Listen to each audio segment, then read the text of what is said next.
and welcome back. So now that I covered this interesting, I think, recasting issue, we'll go into more practical stuff. I said it already, I have way more miniatures than I need. If I just quit my job, sit at home and paint those, I will probably do that for the rest of my life, because there's just so much stuff I bought over the years. And let me tell you, I was praising the recasts, the quality, and I think the quality of these, second, third edition models, night models, is good, really good. They switched from pewter, metal, to resin, and that improved dramatically. But a huge portion of miniatures I have from night models are from their first edition, so they are old, and they are atrocious. Early night models are easily one of the worst metal miniatures I have ever seen. Probably because I'm speculating here, but my hypothesis is that they were very, very eager to move on there after obtaining license, entering into the license agreement with DC. They were very eager to commence production as soon as possible. They rushed into that because that's a huge intellectual property, and they were not prepared for that, and probably they were just not that experienced and good. I made a bunch of photos because there's nothing, showing here. What do I have? I'm just going to show you a couple of stuff and a couple of models and things I needed to do. Unfortunately, I forgot to bring a picture of this one. But this guy, see that? Yeah? It's one of the Joker's goons. I'm turning it. It's metal, yeah? Multi-part. Do you see the green portion? All this green, back of his trousers and his butt. I have it also here, it's in a larger version. I had to sculpt all this because the original was almost flat, like those older pewter miniatures that are so the Napoleonic stuff, them, they're almost two-dimensional. There's relief there, but they're almost flat. So here's a very dynamic guy. He's brandishing his sort of piece of a pipe like this, and it's supposed to be nice and dynamic over here, but his legs are completely flat like this and two-dimensional. He's wearing these baggy pants. I think they're sort of like military military pants, and I think in the original these are his prison uniform pants, bright orange ones, and they're baggy. So there's no way they will be flat. So I had to go and sculpt this, and this, his hand here, this is separate because they went with a very weird cut. You cannot, if you have a dynamic pose like this, it's hard to mold it right in one component. You will end up with huge portions of metal over here, that you cannot fit a mold around this shape. So the traditional technique for that, because this swing going into the swing. It's a very standard pose for sort of like historical or fantasy models, you know, someone brandishing a two-handed sword, and they usually go for that. They mold the body and probably the arm as one piece, and this arm, the sword, and this hand are molded separately. So there's a glue joint here, there's a glue joint here. These guys actually molded, both hands were separate, and they don't line up with the holes in he's sort of a short sleeve, you know, sort of a t-shirt, and they don't line up with that. So I was twisting them, and it actually broke at here in this section because I was twisting it so much, trying to fit into the sleeves. So I'm re-gluing all this, re-gluing all that, re-drilling, sculpting, and this is just a goon that is like, it costs next to nothing, and its whole purpose is to face like one punch to the face by Batman, he's down. Yeah. And you know, some other examples like this guy. Again, a simple gangster in a suit and a fedora hat and a pistol. It's just, well, this is how it came out of the blister pack. There are two in the blister pack. The second one is armed with a Tommy gun, and he has a bunch of issues. I didn't photo him. So here is this guy, close up. See these bright spots around his head? It's called flash. So this is the remains of the mold. He was molded in two parts. See, he's almost flat here, so he was molded like that. Two-part mold. And the mold didn't line up properly, and it didn't close properly. So there's a little line of metal over here. Usually it can be scraped, but here it's pretty pronounced. And another thing, I try to capture that on, see this, two lines here. This is actually, here the mold was not aligned at all. So there's a chunk of metal under his armpit, here. And either I have to close the gap here, which will probably lead to his sleeve being too wide, or I'll have to cut that with a sharp knife. Again, put some green stuff on here. This stuff, it's a two-part epoxy putty. You mix it and it turns into plastic in about an hour. So you have an hour to fit it into place and mold it, etc.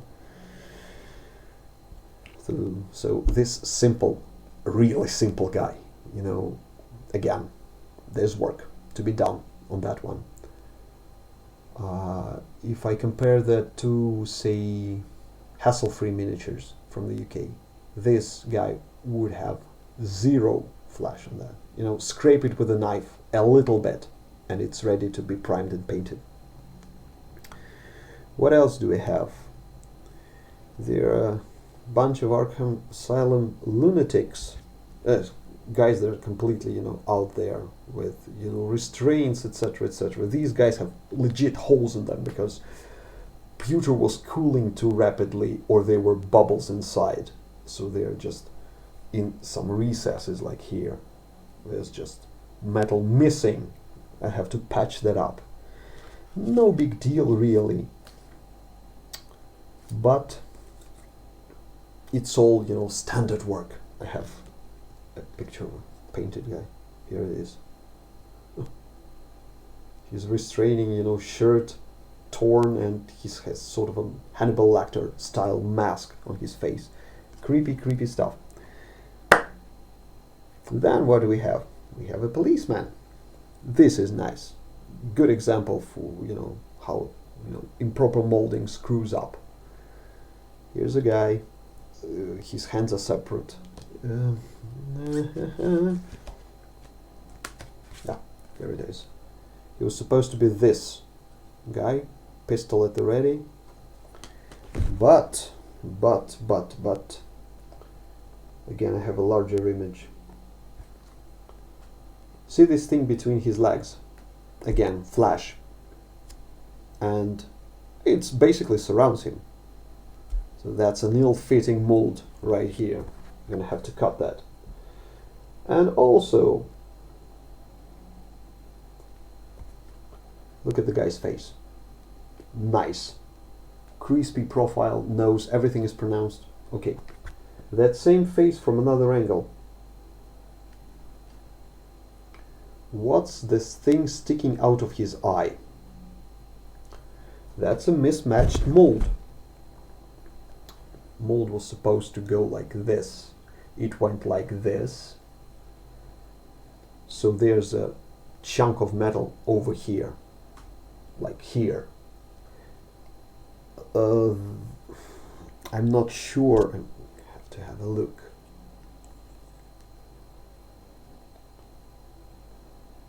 Yeah, the eye socket is ruined.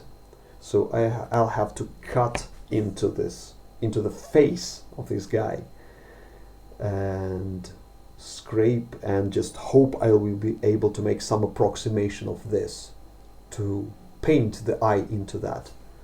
I won't be able to sculpt. I'm not a sculptor. I cannot sculpt faces. So again, simple model. Huge amount of work will go into that eventually. Then there's some like legitimately scary stuff, like the night owl from The Watchmen. I've shown you that already. Beautiful model, sort of a subtle standing figure. I just love it. One of my favorite models from from the Batman miniatures game. If you remember Night Owl, I won't show that. Too small. I'm actually gonna show you a photo from my Instagram post because the contrast is better. See, well, for those of you unfamiliar, Night Owl is basically 50% Batman, 50% second Blue Beetle in terms of his, gadgetry, etc. And his costume is obviously Batman influenced. So he has these, Batman has ears, he has this, it's actually the extensions of the goggles and the mask. They go from up here, sort of ridges, and they come to points there. And they're supposed to be pointy, triangular. One of those was rounded. And you cannot stick green stuff to that surface. I tried, it's just too small and it falls off. And I had an idea of maybe sticking some glue and then trimming it. Didn't work. Not enough adhesion. So what I did, actually, I cannot show you. That's the finished, almost finished product. I posted it on Instagram. I was so proud of myself. I actually ended up gluing some small sheet of foil to his ear, molding it around this rounded portion to create an angle, filling all this with super glue, letting it harden, and then just chipping away at this until I got the desired shape. Now it has at least the silhouette is nice. You can catch it here, the reflection, and I still have to blend it into the head with green stuff or some liquid green stuff. It's just sort of like, or maybe just paint, just to smooth the transition from the line of the foil into the metal itself. I never thought I will be able to do that. And he also has a flash line over here, and there's supposed to be ridges over here, so that has to be again resculpted, I think. Top of his head, see, it's got ridges, you know. I have to resculpt those. Chore, but at least he is one of the main characters. Although he's pretty wimpy in terms of game mechanics. And then we have this one. That's just, I was legitimately scared to commence this guy. That's Batman from the Arkham Origins game. Sort of very militaristic looking Batman with guards and padding and armor plates on him. A nice model, and as far as I can say, an absolute tank in terms of game mechanics. This miniature comes in 4 parts, and it was damaged en route. I'll get to damage later. But the parts themselves, the main portion, I have some, I think, yes, I have it. The main portion is this. Body, his right leg, so the arms need to be attached, and this leg needs to be attached here. This leg, this one, and this is the slot that goes into the base. So he's standing on the base. So it is glued by this foot,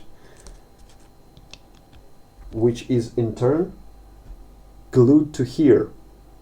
And there's nothing here, no pin, no joint. It's supposed to be just a blob of glue, and it goes like this, just contact glue joint. And I'm very uncomfortable with those, like really uncomfortable with those. I'm sort of a pin maniac. I try to pin everything into place. So I drill a hole, I stick a metal pin in there, I glue the stuff. I want to be sure that this thing won't come off. And because this slot is here, the whole weight of the miniature is basically on this glue joint, because this length, that's a small contact surface. So I started pinning this leg to the body. I screwed it up twice, I think.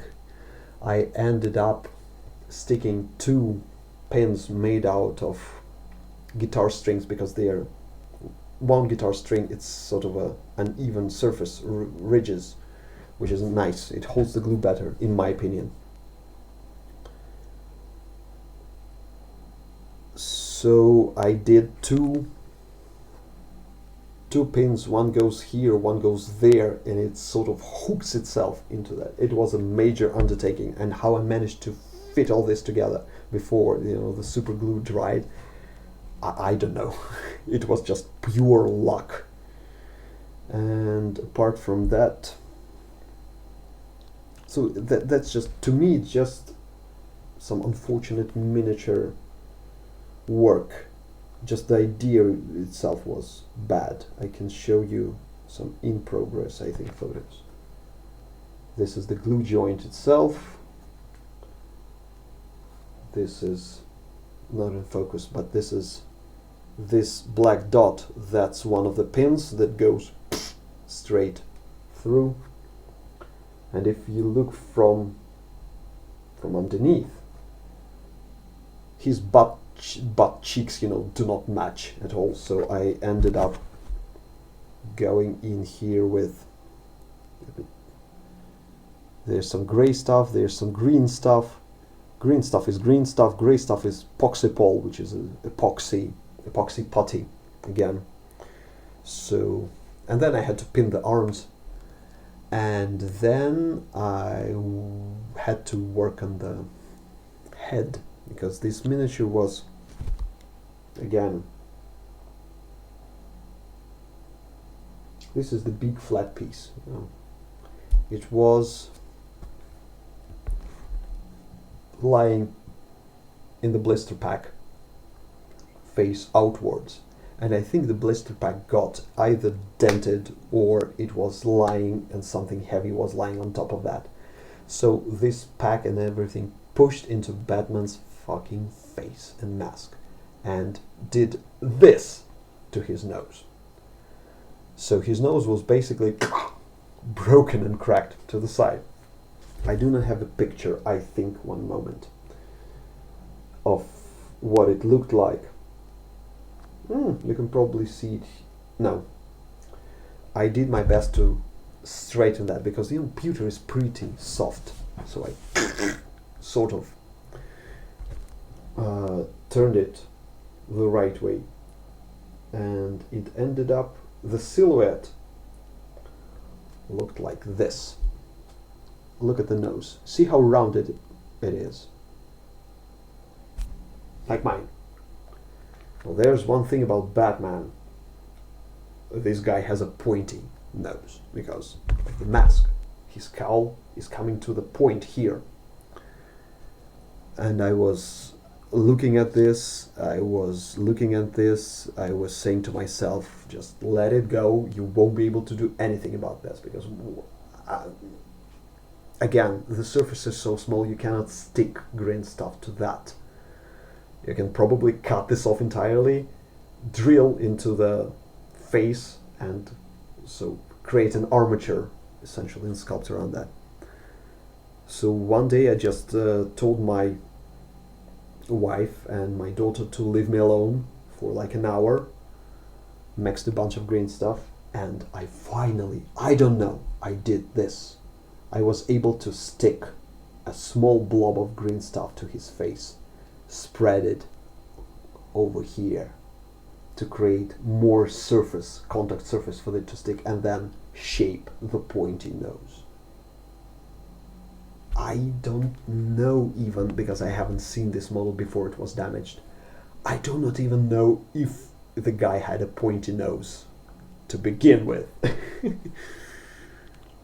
And it may be trivial for some professional sculptor, but this is a feat of sculpting for me. I refuse to repeat this trick. I'm looking at the face, and portion of me is saying, maybe if you just cut a little bit, and my mind says, don't do anything, just let it be. Because it's so fiddly, and there is still work to be done here. I still need to patch this glue joint on the leg with green stuff and patch the joints of the arms, but it is pretty much almost ready to paint. Oh yeah, there was also a huge blob of pewter over here in the recess of the cape. I had to file it and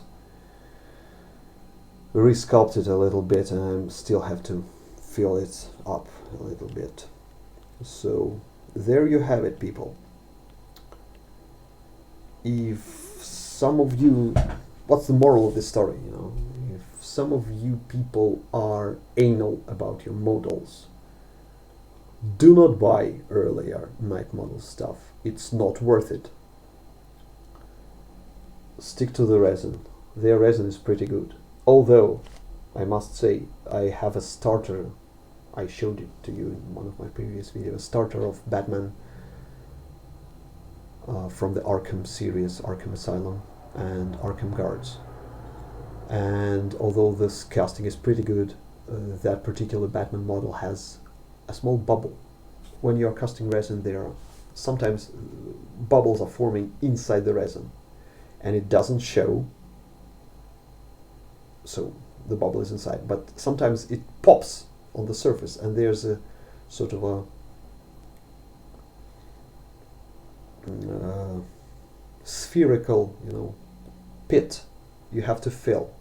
It's good when when this pit is on a smooth surface like this. You just fill it up, drop of glue or some green stuff or something like that. That particular Batman has one. Guess where? On his nose. So apparently I have issues with Batman noses. I think it's better than this one because it's resin. I can probably work with that, and again, it's not the imperfection of the form, it's just a pit. I'll just have to fill it. I probably won't screw this up. Maybe. I don't know.